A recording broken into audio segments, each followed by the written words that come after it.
Dibdib ang taba, puno ng laman, nagmamantika. Gantong dibdib masarap lantakan, kahit magbabad di pagsasawaan. Dahil eto ang bebe ko, naalagaan. Dibdib ng bebe mo, payat, kulang sa tuka, pantay sa tiyan, walang kalaman-laman.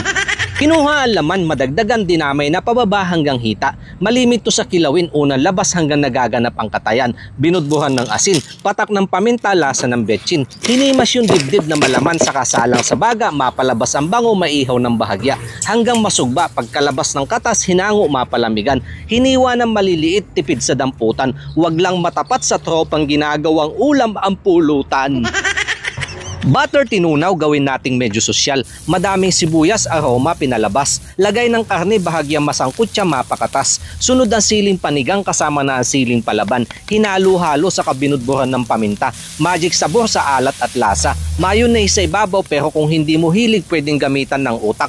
Pero hindi lahat ng utak may laman. Katulad nitong nagsabing puro ako kain, ano ang gagawin pagkaing bukid ang nais iparating? Paki-explain. Ay, hindi nga pala nila maintindihan. Utak walang laman. Marami sila dyan, tabi-tabi po sa mga tatamaan.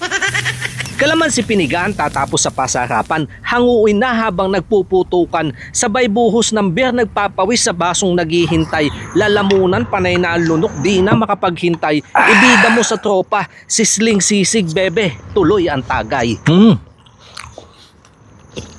Napakalasa. Ang bango. Hindi na muna siya malalamang karne ng bibi. Lalo sa ginamit natin mga sangkap.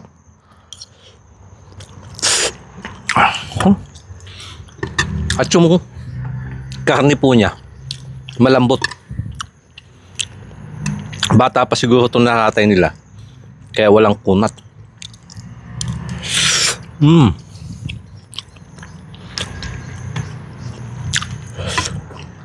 Uy, napapasarap ako sa subo Pag ganito ang pulutan, hindi magtatagal.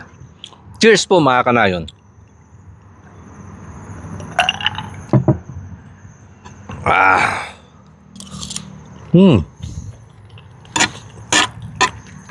Kaya ako, kapag may bibi ka din dyan, try mo tong gawin. Simpleng luto. Pero sosyalin ang dating. Pwede mo ibida sa tropa kapag pumasyal sila.